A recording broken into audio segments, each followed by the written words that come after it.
बहुत ही बड़ी सी जर्नी है हमारे लिए। तो एक तरह से शुरू से ही हम देख रहे हैं, आपको फॉलो कर रहे हैं। हम चाहेंगे कि अब ये बातचीत आपके साथ होना चाहिए। आपके मन में क्या सवाल है कि कैसे कैरेक्टर बनना है, एक्टर बनना है या और कुछ है, प्लीज पूछिए। दो मजेदार कलाकार आपके सामने है, ये आपके लिए अपॉर्चुनिटी है, आप पूछिए इनसे सवाल। आइए प्लीज स्टैंड अप। कि जब आप स्क्रिप्ट लिखते हैं, जैसे काफी सारी हिट मूवीज की, तो आपकी इंस्पिरेशन क्या रहती है? इंस्पिरेशन डिपेंड करता है कि स्क्रिप्ट क्या है। जब मैं हमसे पाई वो था, जब मैं दिलवाले दिल चले या उस तरह की फिल्में लिख रहा था, तो मेरे दिल में ऑफ कोर्स आपको हैरत होगी जानकर कि दिल जले ऑलमोस्ट पहली फिल्म है जिसमें टेररिज्म इन्वॉल्व था और हमारा मेन हीरो अजय टेररिस्ट बनता है। तो उस वक्त टेररिज्म को समझना, उसे एनालाइज करना, ये बहुत जरूरी था। तो हर फिल्म के लिए आपकी रिसर्च, आपकी इंस्पिरेशन, बट ये जरूर है कि अगर आपकी कहानी आपका पीछा करते रहे 6 महीने, 1 साल, तो ही उसे स्क्रीन प्ले में बनाना चाहिए, फिल्म बनानी चाहिए। वरना कई कहानियां होती हैं उनमें इतना दम नहीं होता कि वो पीछा कर सके। क्या बात। Next question. So, you have worked in many movies and the web series. So, means, which one is your favorite? Which is your favorite son or daughter? तो जवाब नहीं दिया जा सकता। हाँ, वो बात और है कि जो चीज अभी अभी बनाई हो, जिस तरह हिंदुत्व, तो वो दिल के ज्यादा करीब रहती है क्योंकि उसकी रचना अभी अभी So this was a must watch. Okay, it's being screened in our festival this time of the 7th edition. और उसमें सर का डायरेक्शन है, राइटिंग है and produced by him also, और दीपिका जी ने फीचर किया है. So don't miss it. Okay. Anyone else? Next question. Yes, please. That is your work life. Yes. Yeah, that's completely everyone. How do you juggle work life? Yeah. Phone silent पे रखना पड़ता है और घर से phone आए तो किसी और को पकड़ा देना पड़ता है। तो वो तो जब शूटिंग कर रहे होते हैं तब तो obviously your phone is with your boy who is assisting you, accompanying you. तो बस ये है कि जो घर में गेस्ट्स हैं उनको अपनी लेटेस्ट कहानी सुनाते रहो, उनसे रिएक्शन लेते जितने जल्दी चले जाए। अगर कहानी पसंद नहीं आएगी तो जल्दी चले जाएंगे, पसंद आएगी तो तारीफ करते रहेंगे। फिर आपको उनको निकालने के तरीके सोचने पड़ेंगे। तो it's a very interesting life, it's a very insecure life, because आपको मालूम नहीं है कि आज आप अर्श पे हो तो कल फर्श पे होंगे। तो ये एडजस्टमेंट्स जो है बहुत ज़रूरी होती है कि आप दिमाग में लेके चलें अगर आप इस फील्ड में आना चाहते हैं। आपका होता है, काफी मुश्किल काम होता है अपने आप में। आपके दिमाग में कहानी चल रही होती है बहुत, और आपके बहुत सारे घर की निजी चीजें ऐसी होती है वो भी आपको करनी होती है। तो वो जो बैलेंस है वो डेफिनेटली मतलब वो आपको बार बार ऑन करता रहता है। कभी कभी तो ऐसा होता है कि कुछ बहुत अच्छी चीजें आपके दिलो दिमाग में आती है और आप उनको लिख भी नहीं पाते, और फिर मालूम पड़ा कि जब मौका आया तो सर पकड़ के बैठ जाते हैं कि बस मैंने क्या सोचा था, मैंने क्या कर रहा था। कभी कभी चीजें ऐसी फंस जाती है कि आप कई दिनों तक लिख ही नहीं पाते वहाँ प्रोड्यूसर डायरेक्टर आपको फोन पे फोन करते रहते हैं कि क्या हुआ, कहाँ पहुंचे और फिर क्या हो रहा है। बस आ गया, फर्स्ट क्लास होने वाला है, चलने वाला है। जैसे मैं एक्टर भी हूँ और राइटर भी रहा, तो जैसे किसी फिल्म की शूटिंग पे अगर मैं बाहर चला गया, जैसे देहरादून आ गया और मेरी 3 दिन की शूट है और उसके बाद 2-3 दिन का गैप है और फिर 3-4 दिन बाद फिर मेरा काम है, तो प्रोडक्शन हाउस होता है सर वापस जाएंगे तो रुकेंगे, तो मैं कहता हूँ रुकेंगे, है ना, क्योंकि मेरे को फिल्म में जगह मिली लिखने के लिए और मैं कैरी ऑन कर जाता हूँ। क्योंकि अगर मैं वापस घर चला जाऊँगा तो फिर अपने पूरा जिसे कहते हैं कि बहुत सारी निजी चीज़ें फिर आपको परेशान करेंगी, वो आपकी जिम्मेदारी है, वो जो अलग बात है। लेकिन साथ के साथ अगर आपको टाइम पे काम खत्म करके देना है तो इससे अच्छा मौका क्या होगा।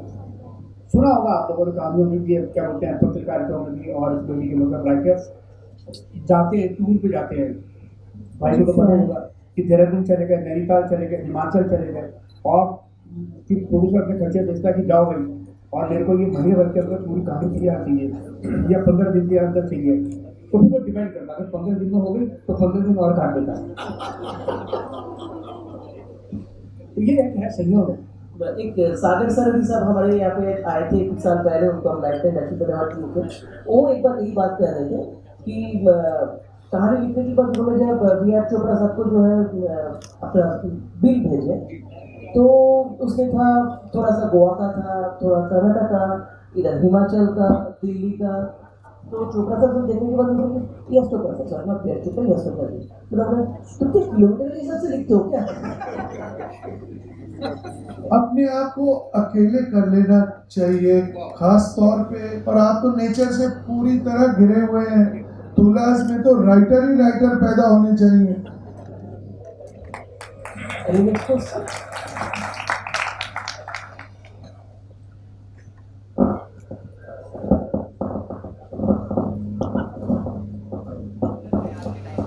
बहुत लोगों को एक्टर बनना है, कुछ को बिकॉज ऑफ फेम और कुछ को अपने पेरेंट्स को प्राउड कराने के लिए। तो आपको भी पता है बहुत सारे एक्टर्स हैं इस टाइम पे। मुझे ये जानना था, जैसे थिएटर आर्टिस्ट होते हैं, प्ले आर्टिस्ट होते हैं, तो सबका तो सिलेक्शन हो नहीं पाता है, लाइक सबको मूवीज नहीं मिल पाती है और टैलेंट भी उन सब में। तो मुझे ये जानना था कि क्या हम क्या गलती कर रहे हैं, या वो लोग क्या गलती कर रहे हैं जिसकी वजह से उनको काम नहीं मिल रहा है, या हम उसमें क्या इम्प्रूव कर सकते हैं अपने आप को बेहतरीन एक्टर बनाने।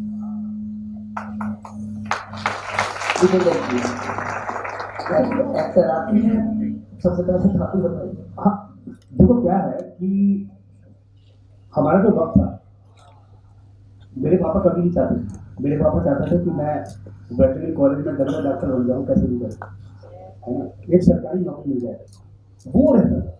लेकिन क्योंकि जो जो था दिमाग पे कि थिएटर बन जाए, जहाँ तक तो आने का सोचा ही नहीं, सपना भी नहीं था कि सिनेमा में जाना है, मुंबई जाना, मथुरा से मुंबई बहुत दूर, बॉम्बे बोलते थे, और खो जाओगे आप, अंधेरी के बराबर मथुरा है ना।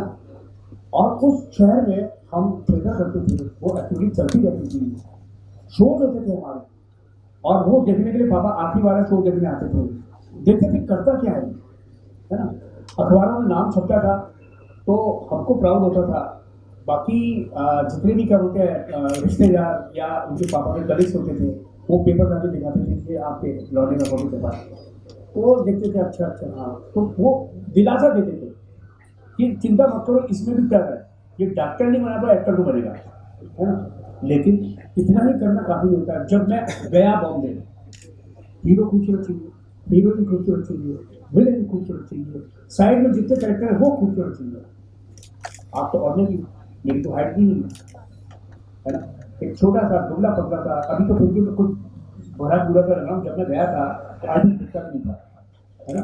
तो ऐसी हालत होती थी। मेरे को एहसान खान साहब क्या था, उन्होंने एक जिसे कहते हैं ना कि एक लेटर लिख करके एक हाउस में भेजा, प्रोडक्शन हाउस में, नाम मेरा विजेंद्र था। उनको लगा दरवाजा खुलेगा और आएगा कोई लाइन सही, और जैसे दरवाजा खोलो तो ऊपर से लेकर उसने नीचे तक मुझे देखा, पर ऐसा पहले नहीं था, कुछ नहीं था।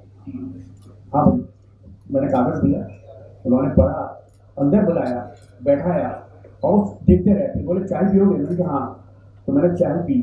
फिर सोचते रहे, बोले बेटा मेरी पिक्चर में शत्रुघ्न सिन्हा है, सोनू वालिया है, किरण कुमार है, डैनी गंगप्पा है, ये है वो है, मुझे समझ नहीं आ रहा मैं तुझे कहाँ बनाऊंगा। तो मैंने कहा हाँ अभी ठीक कर रहा कि मतलब मुझे लगा कि कैमरा ऐसे चले, और एकदम अचानक पता नहीं कि वो तो रह गया, आज कहाँ है, इधर। तो एक सोच इस तरह की थी। तो होता क्या है कि कड़क अभ्यास, आपको लगता है कि आप यहाँ बैठे हुए हो, कल हो सकता है आप यहाँ बैठे रहो और बाकी आप पूरा एक्सप्रेस करो, सबको बताओ कि हाँ मैं एक दिन का मेरा भी कि मैंने सवाल किया था और आज मैं उस सवाल का जवाब दे रहा हूँ आप लोगों को। तो हमें कुछ नहीं पता था कि क्या होने वाला, लेकिन थिएटर करते 18-19 साल मैंने सिर्फ थिएटर किया। Sir national school of drama से हैं, हम मंडी हाउस में घूमते रहते थे, तो जीवन ऐसा हो गया था बिल्कुल फकीरों हमारा मैं ऐसा नहीं कह रहा कि तुम लोग ऐसा करो बिल्कुल पूरी तरह से ऐसे हो जाओ, लेकिन फिर भी क्या है कि जो टैलेंट है वो बोलता है। उस वक्त जो समय था वो बिल्कुल इस तरह का था कि हमें समझ में नहीं आता था। हमको बड़ा अच्छा लगता था जब हम ओम पुरी साहब को देखते थे, ईश्वरा पाटिल जी को देखते थे, शावना आदमी जी को देखते थे, नसीर भाई आ गए। धीरे धीरे करके पता लगा कि ये एनएसआर स्कूल ऑफ ड्रामा से निकले हुए हैं कि थिएटर के आर्टिस्टों को काम मिलने लगा।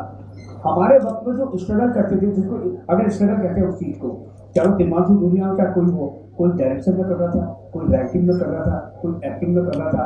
10-12 साल बाद सब अपने अपने प्रोफेशन में आ गए और सब एक दूसरे को काम देने लगे, सबकी बातें होती शुरू हुई।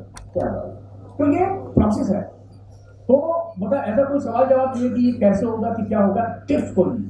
मुझे नहीं लगता कि कोई टिप्स दे सकता है आपको कि सक्सेसफुल एक्टर कैसे बनना है, कि क्या बनना है, क्या उसका तरीका क्या है। मैं सिर्फ इतना जानता हूँ कि पेशानी पे, इस पर माथे पर जो शिकन नहीं आनी चाहिए, ईमानदार रहो। कई लड़के होते हैं, लड़कियां होती हैं कि सर ऑडिशन देते रहते हैं, ऑडिशन दो, क्योंकि जो स्क्रिप्ट आपको फ्री में मिल रही है। अगर अब तो बॉम्बे में अगर ऑडिशन के लिए बुला रहे हैं तो बहुत लकी हो आप, अदरवाइज अब ऑडिशन में ऐसे भी नहीं जा सकते आप जब तक आपका लिस्ट में नाम नहीं है। आप ऑडिशन देने जाइए, आपको हर रोज एक नई स्क्रिप्ट मिलेगी, आप उस किरदार को तैयार करेंगे, फिर आगे बढ़ेंगे। नहीं होता है, लेकिन आपको पता तो लगता है कि आप किस किस तरह की स्क्रिप्ट होती है। तो प्लीज बेस्ट ऑफ लक। और ऐसा कुछ नहीं है, आपको अपने आप को हिम्मत जुटानी पड़ेगी। Thank you. Thank you Karan. Just strive for excellence, sir, है ना, not success. So the motivation should be excellence, not success. All right. Big thanks to both the actors, writer, director, producer Karan sir, writer and actor Vijayendra sir. आप दोनों को एक ही बात कहूँगी, दिल में खुशियों की आहट रखना, जिंदगी में यूं ही जीतने की चाहत रखना।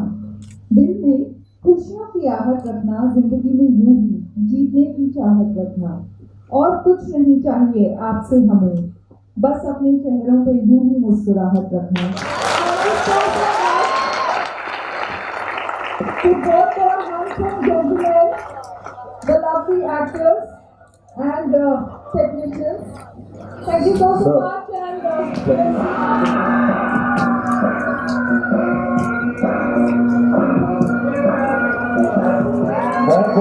धन्यवाद। Thank you so much sir, thank you so much.